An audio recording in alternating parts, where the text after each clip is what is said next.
할렐루야.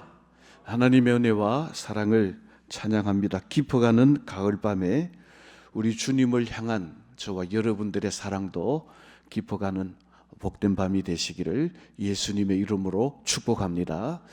각곳 가정에서, 직장에서, 학교에서 또 사업장에서 맡겨주신 일들을 잘 감당하시다가 몸도 피곤하고 바쁘지만 기도의 자리, 예배의 자리에 올라온 모든 성도들에게 우리 하나님의 응답하심의 복이 충만하시기를 예수님의 이름으로 축원합니다.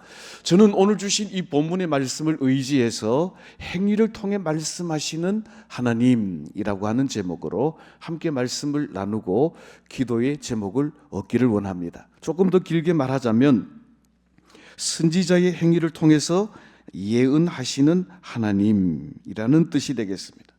하나님께서는 종종 선지자로 하여금 엉뚱한 행동을 하게 하여 하나님이 하시고 싶은 이야기를 그 백성들에게 증거하게 하십니다. 물론 이 예언자, 선지자라고 하는 이 사람들은 주로 언어를 통해서 하나님의 말씀을 자기 백성들에게 미리 예고하는 자들입니다. 그래서 그들을 예언자라고도 말하고 선지자라고도 말합니다. 그런데 더 강력한 메시지를 전달하기 위해서 하나님께서는 그 선지자들에게 행동을 통하여 자기 백성들에게 보여줄 것을 요청하시는 경우가 종종 있습니다. 예를 들면 이사야 20장에 보면 선지자 이사야로 하여금 하나님께서는 3년 동안 벗은 몸과 벗은 발로 다니게 만드셨습니다. 아니, 선지자면 나름대로 신사고 사회적 지위와 신분이 있는 사람인데 옷도 안 입고 벌거벗은 몸과 맨발로 다닌다는 것은 매우 부끄럽고 수치스러운 일이 아니겠습니까? 만약에 제가 맨발 벗고 팬티만 입고 이 길거리를 다닌다면 저 목사 좀 이상하다고, 좀 돌았나라고 말할 사람들이 많을는지도 모르겠습니다. 제가 이사야 같으면 하나님, 내가 왜 그래야 됩니까? 내가 왜 벌거벗고 다니고 내가 왜 맨발로 3년 동안 다녀야 합니까? 라고 하나님께 되물었을는지도 모르겠습니다. 그런데 하나님께서는 선지자 이사야의 이 행위를 통해서 하나님께서 애굽과 구설을 심판하시겠다, 그들의 수치를 드러내시고 심판하시겠다라고 하는 메시지를 선지자 이사야의 벗은 몸과 벗은 발을 통하여 보여주신다라고 하는 것입니다. 또 호세아서 1장에 보면 선지자 호세아로 하여금 음란한 여인 고멜과 결혼하게 하시고 그 여인을 통하여서 세 자녀를 낳게 하시는데 이스르엘, 로루하마, 로암미 이 세 자녀를 통해서 이스라엘 백성들을 향한 하나님의 심판의 메시지를 선포하게 하십니다. 그래도 선지자라고 하면 경건하게 살아야 되고 정결한 가정을 이루어야 함에도 불구하고 하나님께서는 선지자 호세아에게 엄탕한 여인 고멜과 결혼하게 하신 것도 모자라서 그 여인과 사이에서 낳은 아들 이스르엘은 이스라엘과 대응되는 말로 하나님께서 흩어버리시겠다. 로루하마, 로라고 하는 말은 접두어 부정사입니다. 루하마가 사랑한다, 긍휼히 여긴다는 말인데 로가 붙어서 긍휼히 여기지 않고 사랑하지 않으시겠다라고 하는 것입니다. 또 암미라고 하는 말은 내 백성이라는 말인데 로라고 하는 부정사가 붙어서 내 백성이 아니다, 이렇게 부정하십니다. 하나님께서는 하나님을 버리고 우상 숭배에 깊이 빠진 그들을 온 세계에 흩어서 디아스포라로 만들어 버리시겠고 지금까지 그렇게 사랑하시던 그들에게 하나님의 사랑을 거두시겠다고 말씀하시고 내 백성이라고 사랑하시고 보호하시던 그 백성들을 내치시고 이제는 더 이상 내 백성이 아니다라고 선포하시는 것입니다.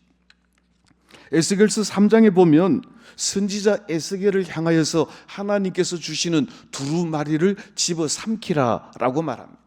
아니, 먹을 게 있고 못 먹을 게 있지 두루마리를 어떻게 먹습니까? 얼토당토하는 일이지만 선지자 에스겔은 하나님께서 말씀하시는 대로 이 두루마리를 삼키고 나서 그 두루마리에 기록된 말씀을 악한 백성들에게 선포하시고, 하나님께서는 율법에 또 선지자들을 통하여 예언하신 말씀대로 행하시고 이루시는 1.1획도 변함이 없으신 하나님이신 것을 선포하게 하신다라고 하는 것입니다. 이사야를 통해서, 호세아를 통해서, 에스겔을 통해서 말씀하셔도 되는 하나님께서 선지자들의 행동을 통하여 더 강력하게 하나님께서 그들을 심판하시고, 하나님께서 반드시 그 행위에 대하여 보응하시겠다라고 말씀하시는 것입니다. 자, 오늘 저와 여러분들이 읽은 이 예레미야 16장에도 보면 하나님께서 선지자 예레미야에게 몇 가지 행위에 대해서 말씀하십니다. 그런데 사실 예레미야 선지자도 말로만 예언했던 선지자가 아니라 하나님이 시키시는 대로 그 행위를 통하여 하나님의 말씀을 전파했던 바로 그런 선지자였습니다. 예를 들면 예레미야 13장에 보면 하나님께서 이렇게 말씀합니다. 낡은 뱃띠를 내 허리에 두르라. 그리고는 유브라데 강가에 가서 그 뱃띠를 바위 틈 속에 묻어두라 라고 말씀합니다. 그리고 한참 뒤에 가서는 그 띠를 찾으라고 하시는데 그 띠를 보니까 썩은 뱃띠가 되어 있었던 것입니다. 이 말이 무슨 말입니까? 하나님과 친밀했던 유다 백성이 우상 숭배로 인하여 부패하고 썩고 파멸하게 될 것을 썩은 뱃띠를 통하여 선지자 예레미야에게 말씀하게 하신 것입니다. 또 예레미야 18장에 보면 토기장이에게로 가서 토기장이가 하는 것을 보게 하십니다. 토기장이는 그 진흙으로 귀히 쓸 그릇과 천이 쓸 그릇을 만드는가 하면 그 그릇을 빚어내다가 자기가 원하는 대로 그릇이 빚어지지 않으면 모든 그릇을 문질러서 엎겨서 새롭게 그릇을 만든다라고 하는 것입니다. 토기장이가 자기의 원하는 대로 그릇을 만드는 것처럼 자기의 마음에 원하는 그릇이 나오지 않으면 그 그릇을 엎겨서 새롭게 만드는 것처럼 토기장이신 하나님께서 하나님을 멀리 떠난 유다 백성들에게 이렇게 행하시겠다라고 하는 것을 선지자의 행위를 통하여 선포하시는 것입니다. 또 예레미야 25장에 가서 보면 분노의 잔을 나누어 주게 하십니다. 이 분노의 잔은 유다 백성들을 둘러싼 주변에 있는 여러 악한 나라들, 아수르와 바벨론과 애굽들에 관하여서도 하나님께서는 반드시 심판하시고 그들에게 분노의 잔을 부으시겠다라고 말씀하는 것입니다. 사실 아수르는 북이스라엘이 하나님을 떠나 하나님에게 언약을 버렸을 때 그 북이스라엘 백성들을 징계하기 위한 하나님의 도구였습니다.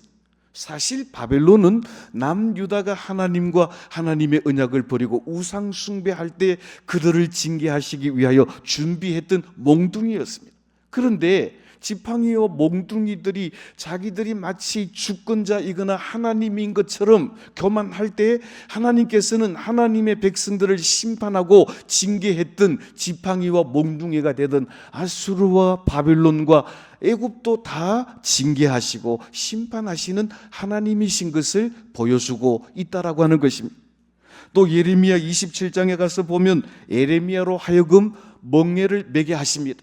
나무 멍에를 메고 온 백성들 사이에 다니면서 너희들이 이제는 살 방법이 없으니까 바벨론에게 항복하는 것만 살 길이다 라고 보여주었습니다. 그런데 거짓 선지자 하나냐가 이 나무 멍에를 부러뜨려 버렸습니다. 그때 하나님께서는 예레미야로 하여금 쇠 멍에를 매라고 말씀하십니다. 나무는 부러뜨릴 수 있지만 더 이상 부러뜨릴 수 없는 쇠 멍에를 매게 하심으로 말미암아 하나님께서 이 유다와 예루살렘을 향한 심판은 결코 꺾을 수 없고 뒤로 물러서지 않고 반드시 이루어질 하나님의 진노라고 하는 것을 보여주시는 말씀들이었습니다. 그러니까 선지자들의 행위, 요즘 표현을 하면 퍼포먼스를 통해서 하나님께서 어떤 일을 행하실 것을 선지자들의 행위를 통하여 예언하게 하신다라고 하는 것입니다. 자, 오늘 우리가 읽은 이 예레미야 16장에도 보면 하나님께서는 선지자 예레미야에게 말로 하지 말고 너희 행위로 이 악한 예루살렘과 유다 백성들을 향하여 선포하라고 말씀하십니다. 제가 오늘 16장에 나와 있는 예레미야의 행위에 대해서 표를 한번 만들어 봤는데 같이 한번 보겠습니다. 제가 석은 뱃띠 하면 여러분들 오른쪽에 있는 걸 한번 읽어주시면 좋겠습니다. 석은 뱃띠, 토기장이의 질그릇, 분노의 잔, 나무 멍에와 쇠 멍에. 자, 이렇게 말씀하십니다. 자, 이제 오늘 본문 말씀에서 하나님께서는 예레미야에게 어떻게 행위하라고 말씀하시는가 세 가지를 말씀드리려고 합니다. 첫째로, 결혼도 하지 말고 자녀도 두지 말라. 요즘 젊은이들이 들으면 좋아할는지는 모르겠지만 예레미야의 당시 결혼은 축복이었고 자녀는 하나님께서 그 가정에 주신 기업입니다. 여러분들이 시편을 보면 내 아내는 결실한 포도나무 같고 내 자녀는 감람나무 같으리로다 라고 하신 이 축복의 시가 있지 않습니까? 결혼과 자녀는 하나님께서 그 가정을 지속 가능하게 해주시는 하늘의 신령한 은혜와 복인데 선지자 예레미야로 하여금 결혼도 하지 말고 아이도 낳지 말라고 말씀합니다. 자, 오늘 본문 1절로 3절 말씀 우리 한 절씩 교독하겠습니다. 제가 1절 봅니다. 여호와의 말씀이 또 내게 임하여 이르시되 다 같이 합니다. 이곳에서 낳은 자녀와 이 땅에서 그들을 해산한 어머니와 그들을 낳은 아버지에 대하여 여호와께서 이와 같이 말씀하시오니 아니 결혼도 하지 말고 또 자녀도 두지 말고 왜 하나님께서는 이 예레미야 선지자에게 이 땅에서는 아내도 두지 말고 자녀도 두지 말라고 말씀하십니까? 그 이유를 4절 말씀에서 분명하게 말씀하고 있습니다. 제가 4절 말씀 한번 봉독해 드리겠습니다. 그들은 독한 병으로 죽어도 아무도 슬퍼하지 않을 것이며 묻어주지 않아 지면의 분토 같을 것이며 칼과 기근에 망하고 그 시체는 공중의 새와 땅의 짐승들의 밥이 되리라. 나 봐도 아무 소용이 없다는 것입니다. 심지어 그들을 낳은 어머니와 아버지도 이와 같으리라 라고 말씀하고 있습니다. 그러니까 자녀가 축복이 아니라 자녀를 낳는 것이 하나님의 저주가 되리라 라고 말씀하고 있습니다.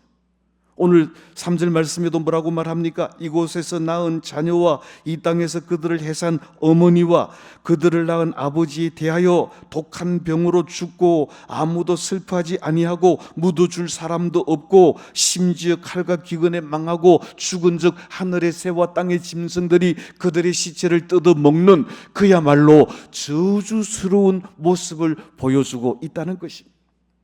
하나님께서 선지자 예레미야로 하여금 결혼도 하지 말고 아이도 낳지 말아야 할 이유는 결혼해도 아이를 낳아도 하나님의 저주로 말미암아 다 독종과 그리고 슬퍼함과 지변과 칼과 기근으로 인하여 망하게 되고 그들의 시체를 묻어줄 사람도 그들의 죽음을 슬퍼해 줄 사람도 없는 아주 지극한 하나님의 심판 아래 놓일 것이기 때문이라고 말씀하고 있습니다. 모두가 망하게 되지만 아무도 유다와 예루살렘에 망한 것을 슬퍼해 줄 사람이 없다는 것을 선지자 예레미야에게 결혼도 하지 말고 자녀를 낳지 말라고 하신 이 예언의 말씀을 통하여 말씀하고 있습니다. 결론적으로 말씀드리면 자녀가 없는 예레미야의 행위 예언을 통해서 하나님께로부터 올 단절, 하나님께서 그들을 어떻게 엄히 멸하실 것을 선포하고 그날을 대비하라고 말씀하는 것입니다.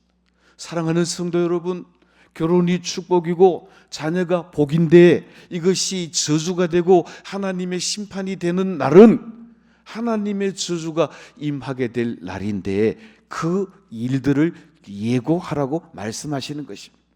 두 번째, 선지자 예레미야로 하여금 초상집에도 가지 말고 혼인 잔치집에도 가지 말라고 명령하십니다. 오늘 5절로 7절 말씀 우리 한 절씩 교독하겠습니다. 제가 5절 봉독합니다.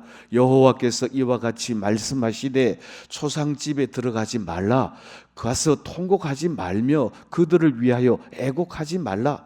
내가 이 백성에게서 나의 평강을 빼앗으며 인자와 사랑을 제함이라. 여호와의 말씀이니라.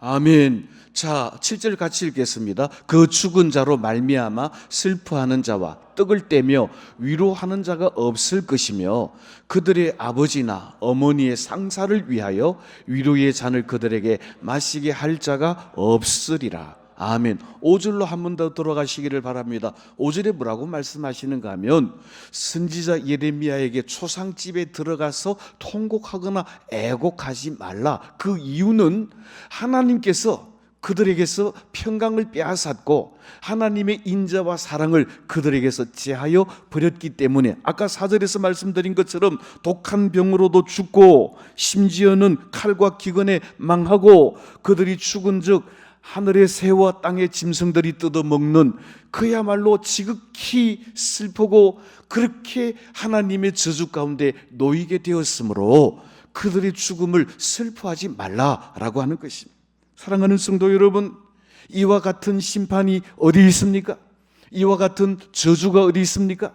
죽었는데 그를 위로할 사람이, 그 가족들을 위로할 사람이 아무도 없다고 하는 것은 얼마나 서글픈 일입니까?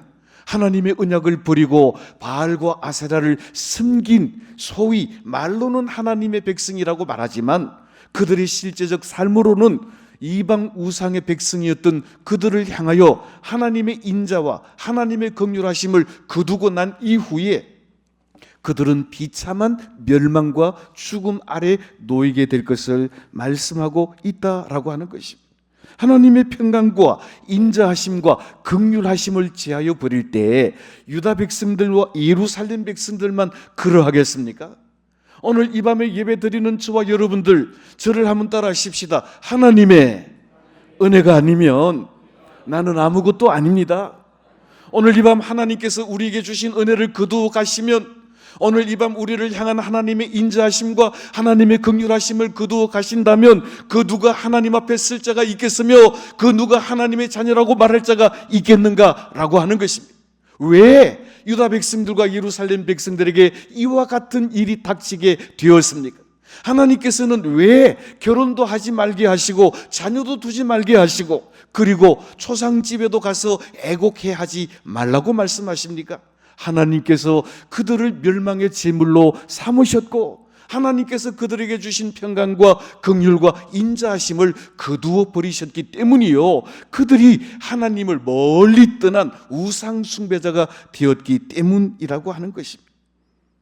그러니 하나님을 버린 소위 하나님의 백성이라고 하나 이방인들보다 더 악한 하나님의 백성들을 향한 하나님의 심판은 결코 멈추지 않고 결코 취소되지도 않는다라고 하는 것이에요. 왜냐하면 하나님은 거짓말하지 않으시는 하나님, 하나님은 시건치 않으시는 하나님이시기 때문에 그렇습니다.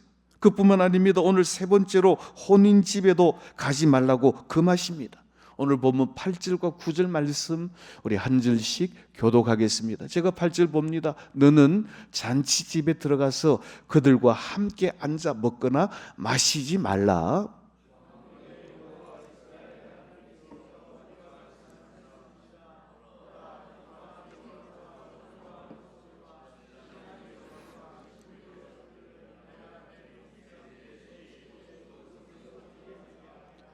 자, 잔치집에 들어가지 말아야 할 이유를 9절에서 이렇게 말씀합니다. 하나님께서 기뻐하는 소리, 즐거워하는 소리, 신랑의 소리, 신부의 소리를 다 끊어지게 해 버리셨기 때문이다.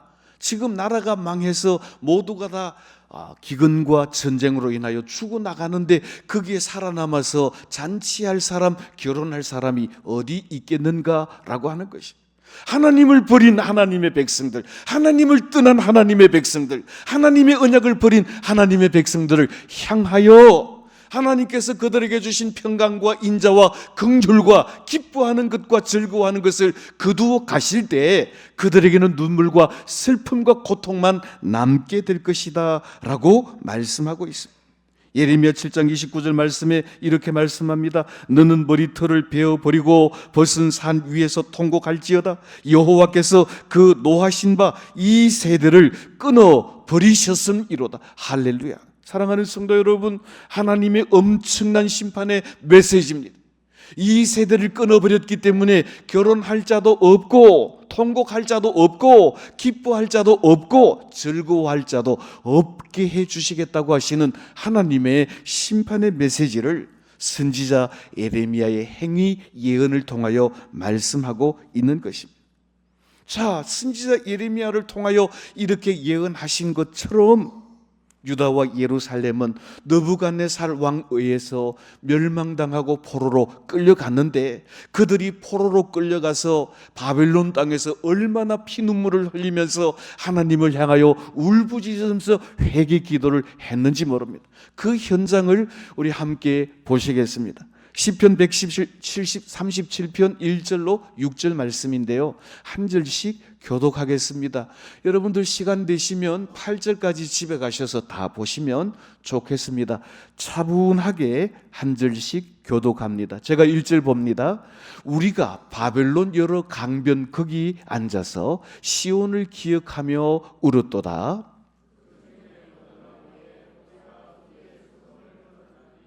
이는 우리를 사로잡은 자가 거기서 우리에게 노래를 청하며 우리를 황폐하게 한 자가 기쁨을 청하고 자기들을 위하여 시온의 노래 중 하나를 노래하라 함이로다.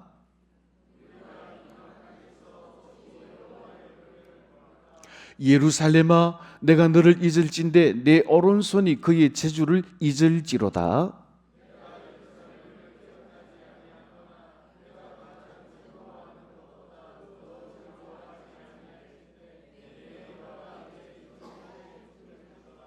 아멘. 1절 한 번만 더 띄워주실까요? 이렇게 말씀합니다.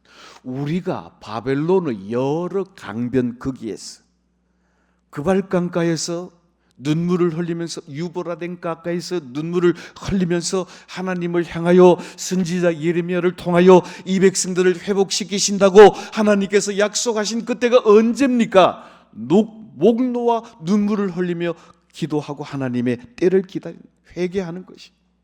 그런데 그들을 포로로 잡아온 바벨론 사람들이 너희들이 그 금은고 치면서 너희들의 그 기쁜 노래를 한번 불러봐라. 그래서 그들은 그 금은고를 나무에 걸어버리고 목을 놓아 하나님 앞에 울부짖으면서 기도했다라고 그럽니다.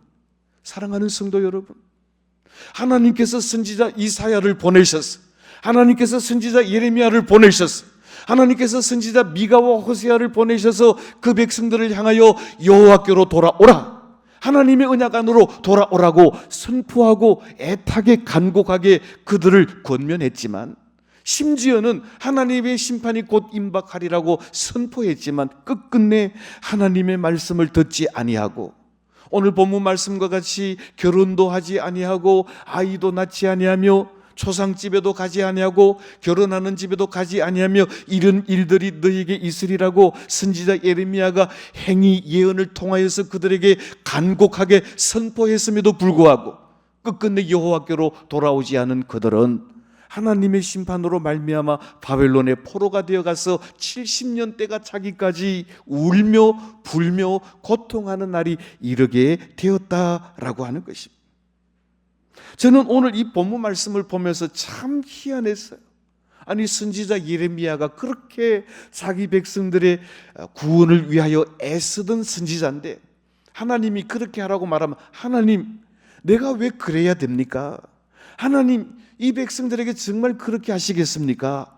하나님 다시 한 번 더 기회를 주시면 안 되겠습니까? 라고 하나님께 좀 따져 묻거나 그 기간을 유예해 달라고 간구할 수도 있었을 터인데, 오늘 우리가 읽은 본문 말씀을 보면 선지자 예레미야는 하나님께 묻지도 따지지도 않고 하나님께서 하라고 하신 그대로 다 순종하는 것을 보여줍니다.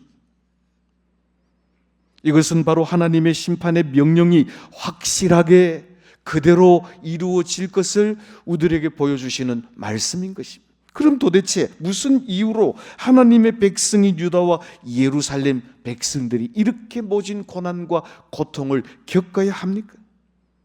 무슨 까닭에 그 기쁨과 즐거움의 소망이 사라지고 멸망과 고난과 슬픔이 임해야 합니까? 무슨 까닭에 기근과 또 전쟁으로 죽임을 당하고 죽고 난 뒤에는 장사 지낸 바도 되지 못하고 새들과 짐승들에게 물어뜯겨 그렇게 고난을 겪어야 합니까? 오늘 본문 말씀에서 하나님께서는 선지자 예레미야를 통하여 아주 분명하고도 정확한 이유를 설명해 주고 계십니다. 그 이유가 무엇입니까? 우상 숭배에 깊이 빠져 하나님의 마음을 아프게 했기 때문입니다. 언약 백성이라고 말하면서도 하나님의 언약을 버리고 우상 숭배에 빠져 있었기 때문에 그렇습니다. 하나님께로 돌아오라고 말함에도 불구하고 그들은 하나님을 떠났고 결코 여호와에게로도 하나님의 언약 안으로도 돌아오지 않았기 때문이라고 말씀하고 있습니다. 오늘 본문 10절과 11절 말씀 우리 한 절씩 교독을 하겠습니다. 제가 먼저 10절 봉독합니다. 네가 이 모든 말로 백성에게 말할 때에 그들이 네게 묻기를 여호와께서 우리에게 이 모든 큰 재앙을 선포하시면 어찌 됨이며 우리의 죄악이 무엇이며 우리가 우리 하나님 여호와께 범한 죄는 무엇이냐 하거든.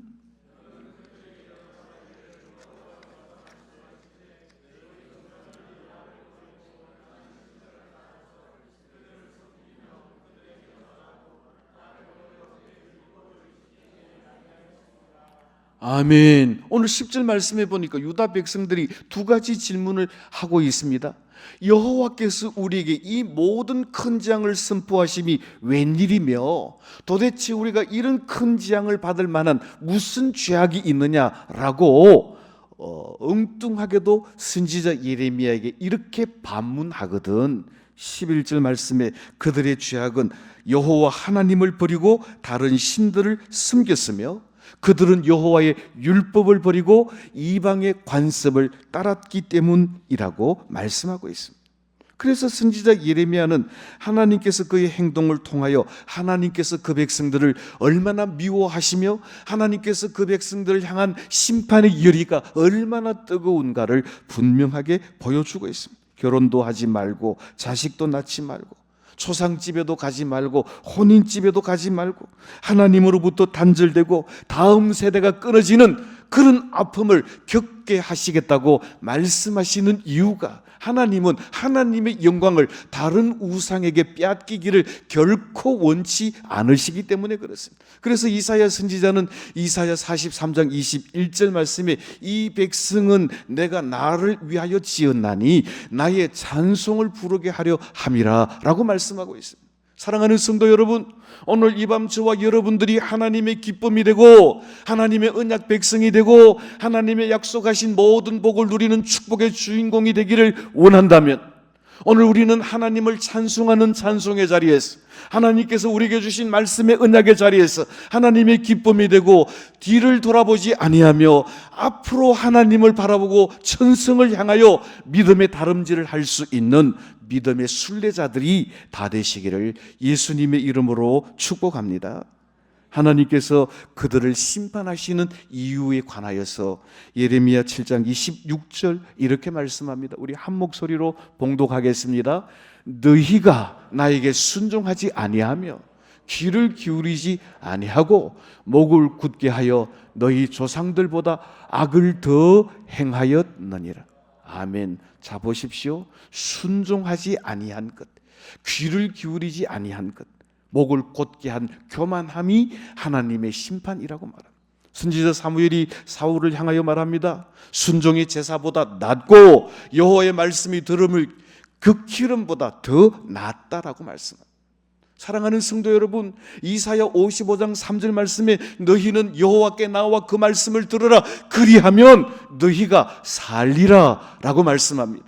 오늘 이 밤 사랑하는 성도 여러분, 우리에게 생명의 길이 있습니다. 우리는 멸망의 길이 있습니다. 멸망의 길이 아니라 생명의 길로, 복의 길로 가기 위하여 오늘 우리는 하나님의 말씀에 순종하고 우리의 생명이 되는 여호와의 말씀을 들으며 곧은 목을 부드럽게 하여 겸손하게 하나님 앞에 엎드릴 줄 아는 믿음의 사람들이 다 되시기를 예수님의 이름으로 축복합니다. 말씀을 맺습니다. 그러면 이제 이게 끝장입니까? 더 이상 결혼도 아이도 초상집도 결혼집도 가지 말고 하나님께서 그들을 향한 인자와 긍휼과 자비하심을 온전히 거두시고 이제는 모든 전쟁과 기근 칼에 의하여 멸망당하고 그들의 시체는 들의 짐승과 하늘의 새들에게 쫓김을 당하여 이게 이제는 하나님과 하나님 백성들 사이의 관계는 그걸로 끝입니까? 이렇게 끝날 수는 없는 것입니다. 예레미야는 분명히 밝혔습니다. 이렇게 철저하게 하나님의 백성들을 외면하시는 하나님은 결코 그것이 하나님의 본심이 아니시다라고 말합니다. 예레미야 29장 11절 말씀에 보니까 여호와의 말씀이니라. 너희를 향한 나의 생각을 내가 아나니 평안이요 재앙이 아니니라. 너희에게 미래와 희망을 주는 것이라. 저를 한번 따라 하십시다. 하나님의 생각은 평안이요, 하나님의 생각은 소망입니다. 할렐루야. 오늘 이 밤 이스라엘 백성들에게 내려졌던 하나님의 평강과 긍휼과 자비하심을 거둘 때 그들에게는 재앙과 하나님의 심판이 임했던 것처럼 우리를 향한 하나님의 생각이 재앙이 아니요 평안이라면 우리를 향한 하나님의 생각이 장래의 희망과 소망을 주는 것이라고 한다면 오늘 이 밤 예배의 자리에 온 저와 여러분들은 재앙이 아니라 평안을 누리고 장래의 희망과 소망을 누리는 믿음의 사람들이 다 되시기를 예수님의 이름으로 축복합니다. 그러면 어떻게 해야 그 은혜와 복을 누릴 수 있을까요? 선지자 이사야는 이렇게 말씀합니다. 우리 다 같이 이사야서 55장 7절과 8절 말씀 한 절씩 교독하겠습니다. 제가 7절 봅니다. 악인은 그의 길을, 불의한 자는 그의 생각을 버리고 여호와께로 돌아오라. 그리하면 그가 긍휼히 여기시리라. 우리 하나님께로 돌아오라. 그가 너그럽게 용서하시리라.